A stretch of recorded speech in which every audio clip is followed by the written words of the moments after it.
तमाम तारीफें अल्लाह ताला के लिए हैं, जिसे ना ऊँग आती है और ना नींद। हम इसी की हम्द व सना बयान करते हैं, इसी का शुक्र अदा करते हैं और गवाही देते हैं कि अल्लाह के सिवा कोई माबूद बरहक नहीं, वो अकेला है, इसका कोई शरीक नहीं। और हम गवाही देते हैं कि हमारे नबी हजरत मोहम्मद अल्लाह के बंदे और रसूल हैं। अल्लाह ताला आपके सहाबा, आपकी अज़वाज मुतहरात, ताबीन और क़यामत तक उनकी पैरवी करने वालों पर अपनी रहमतें और सलामती नाजिल फरमाए। अमा बाद, ए ईमान वाल, अल्लाह से डरो, अपनी नियतों को खालिस अल्लाह के लिए करो, अपने नबी हजरत मोहम्मद की संत को मजबूती से थाम लो, नेक अमाल में कोशिश करो, गुनाहों से बचो और इस दिन से डरो जब तुम सब अल्लाह ताला की तरफ लौटाए जाओगे। फिर हर शख्स को उसके अमाल का पूरा पूरा बदला दिया जाएगा और उन पर कोई जुल्म नहीं होगा। ये उम्मत इस्लाम, अल्लाह ताला के नामों, सिफात और अफ़ाल का इल्म तमाम उलूम में सबसे ज्यादा अजीम, सबसे ज्यादा नफा बख्श और सबसे ज्यादा अहम इल्म है, क्योंकि हर इल्म की फजीलत इस चीज की फजीलत के मुताबिक होती है जिसका वो इल्म है, और अल्लाह रब अल इज़्ज़त से बढ़कर कोई अजीम नहीं। बंदा जितना अपने रब के अस्मा व सिफात को जानता है, इतना ही वो अल्लाह को पहचानता है, इससे ज्यादा डरता है, इसी की रजा का ज्यादा उम्मीदवार होता है और इसी के करीब होता है। अल्लाह ताला के इस्माए हसन में से अल और अल-क़य्यूम ऐसे अजीम नाम हैं जो कुरान करीम में वारिद हुए हैं। ये दोनों नाम तमाम इस्माए हसन के मानी को जमा करते हैं। बहुत से अहले इल्म के नजदीक यही अल्लाह ताला का इस्म आज़म है, जिसके जरिए दुआ की जाए तो अल्लाह ताला कबूल फरमाता है और जिसके जरिए सवाल किया जाए तो अता फरमाता है। ए अल्लाह, मैं तुझसे सवाल करता हूँ, इसलिए कि तमाम तारीफें तेरे ही लिए हैं, तेरे सिवा कोई माबूद नहीं। तो बहुत एहसान करने वाला है, आसमानों और जमीन का पैदा करने वाला है, ये बुजुर्गी और इज्जत वाले, ये हमेशा जिंदा रहने वाले, ये सब को कायम रखने वाले, मैं तुझ ही से सवाल करता हूँ। रसूल अल्लाह ने फरमाया, उसने अल्लाह ताला से इसके इस्म आज़म के जरिए दुआ की है, जिसके जरिए दुआ की जाए तो वो कबूल फरमाता है और सवाल किया जाए तो अता फरमाता है। रसूल अल्लाह ने फरमाया, अल्लाह ताला का इस्म आज़म कुरान की 3 सूरतों में है, सूरा बकरा, सूरा अल इमरान और सूरा ताहा। इन तीनों सूरतों में अल-हिवा अल-क़ियामा का जिक्र आया है। अल्लाह ताला का नाम अल-हिस कामिल, दायमी और हमेशा बाकी रहने वाली जिंदगी पर दलालत करता है। इसकी जिंदगी न कभी अदम से पहले थी, न इसे फना और ज़वाल लाहिक होगा, न इसे थकावट पहुंचती है। इसकी जिंदगी उसके कामिल इल्म, कामिल कुदरत, कामिल समात, कामिल बसारत, अफू और रहमत समेत तमाम सिफ़ान कमाल पर दलालत करती है।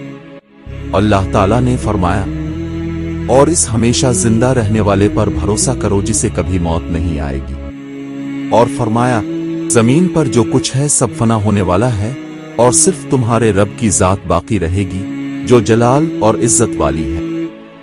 हजरत अबू बकर सिद्दीक रज़ी अल्लाह अन्हु ने फरमाया, जो मोहम्मद की इबादत करता था वो जान ले कि मोहम्मद वफात पा चुके हैं, और जो अल्लाह की इबादत करता है तो अल्लाह हमेशा जिंदा है, इसे कभी मौत नहीं आएगी। और ये आयत तिलावत फरमाई, मोहम्मद तो सिर्फ एक रसूल हैं, इनसे पहले भी बहुत से रसूल गुजर चुके हैं। फिर अगर वो वफात पा जाएं या शहीद कर दिए जाएं तो क्या तुम उल्टे पांव फिर जाओगे? और जो उल्टे पांव फिरेगा वो अल्लाह का कुछ नुकसान नहीं कर सकेगा, और अल्लाह शुक्रगुजारों को बेहतरीन बदला अता फरमाएगा। अल्लाह ताला का नाम अल-क़य्यूम इस बात पर दलालत करता है कि वो खुद कायम है और अपनी तमाम मखलूक के तमाम मामलात को कायम रखने वाला है। तमाम मखलूक इसी की मोहताज है। अल्लाह ताला ने फरमाया, बेशक अल्लाह ही आसमानों और जमीन को थामे हुए है कि वो अपनी जगह से हिट न जाएं, और अगर वो हिट जाएं तो उसके बाद कोई भी उन्हें थाम नहीं सकता। बेशक वो बड़ा बुर्दबार, बहुत बख्शने वाला है। और फरमाया, और उसकी निशानियों में से ये है कि आसमान और जमीन इसी के हुक्म से कायम है।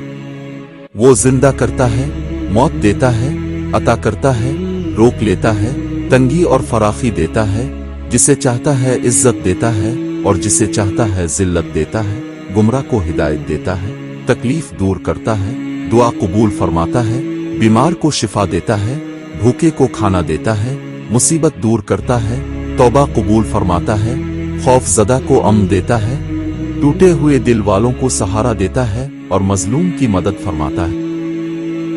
रसूल अल्लाह को जब कोई परेशानी पेश आती तो आप दुआ फरमाते, ये हमेशा जिंदा रहने वाले, ये सब को कायम रखने वाले, मैं तेरी रहमत के जरिए फरियाद करता हूँ। हजरत अली रजी अल्लाह अन्हु फरमाते हैं कि गज़ो बदर के दिन रसूल अल्लाह सजदे में मुसलसल यही दुआ फरमा रहे थे, ये हमेशा जिंदा रहने वाले, ये सब को कायम रखने वाले। रसूल अल्लाह ने फरमाया, जब तुम सुबह करो और जब शाम करो तो ये दुआ पढ़ा करो। रसूल अल्लाह ने फरमाया, जब तुम सुबह करो और जब शाम करो तो ये दुआ पढ़ा करो, ये हमेशा जिंदा रहने वाले, ये सब को कायम रखने वाले, मैं तेरी रहमत के जरिए फरियाद करता हूँ, मेरे तमाम मामलात दुरुस्त फरमा दे और मुझे एक लम्हे के लिए भी मेरे नफस के हवाले न करना। रसूल अल्लाह ने फरमाया, मैं इस अल्लाह से बख्शिश मांगता हूँ जिसके सिवा कोई माबूद नहीं, जो हमेशा जिंदा है, सबको कायम रखने वाला है, और मैं इसी की तरफ तौबा करता हूँ। जिस शख्स ने इसे 3 मर्तबा कहा, इसके गुनाह माफ कर दिए जाते हैं, अगरचे वो मैदान जंग से पीठ फेर कर आया हो। ये हमेशा जिंदा रहने वाले, ये सब को कायम रखने वाले, हम तेरी रहमत के जरिए फरियाद करते हैं, हमारे तमाम मामलात दुरुस्त फरमा दे और हमें एक लम्हे के लिए भी हमारे नफस के हवाले ना करना। ए अल्लाह, मोहम्मद पर, अब की अज़वाज और अब की औलाद पर रहमत नाजिल फरमा, जैसे तूने इल्म इब्राहीम पर रहमत नाजिल फरमाई, और मोहम्मद अब की अज़वाज और अब की औलाद पर बरकत नाजिल फरमा, जैसे तूने इल्म इब्राहीम पर बरकत नाजिल फरमाई, बेशक तो तारीफ वाला, बुजुर्गी वाला है। ए अल्लाह, इस्लाम और मुसलमानों को इज्जत अता फरमा, इस मुल्क को अमन, इत्मीनान, खुशहाली और फरावानी वाला बना, और तमाम मुसलमानों के ममालिक को भी अमन अता फरमा। हमारे दीन, हमारी क़ियादत, हमारे वतन और हमारी सलामती की हिफाजत फरमा। हमारे हुक्मरानों को अपनी रजा के कामों की तौफीक अता फरमा। खादिम हरमैन शरीफैन और उनके वली अहद को इस्लाम, मुसलमानों, मुल्क और अवाम की भलाई के कामों में कामयाब फरमा, और हरमैन शरीफैन और उनके ज़ायरीन की खिदमत का बेहतरीन अजर अता फरमा। तमाम मुस्लिम हुक्मरानों को वो काम करने की तौफीक अता फरमा जिनसे तो राजी होता है। ए अल्लाह, हमारे फ़लस्तीनी भाइयों की परेशानियां दूर फरमा, उनका मददगार, हामी और मुहाफिज बन जा। मस्जिद अक्सा की हिफाजत फरमा, इसे जालिमों के जुल्म और काब्जों की ज़ियादती से महफूज रख और इसे क़यामत तक सरबुलंद और बाइज़्ज़त रख। ए अल्लाह, मुसलमान मर्दों और मुसलमान औरतों, मोमिन मर्दों और मोमिन औरतों, जिंदा और फौत शदा सब की मग़फ़िरत फरमा। ए हमारे रब, हमें दुनिया में भलाई अता फरमा, आखिरत में भी भलाई अता फरमा, और हमें आग के अज़ाब से बचा।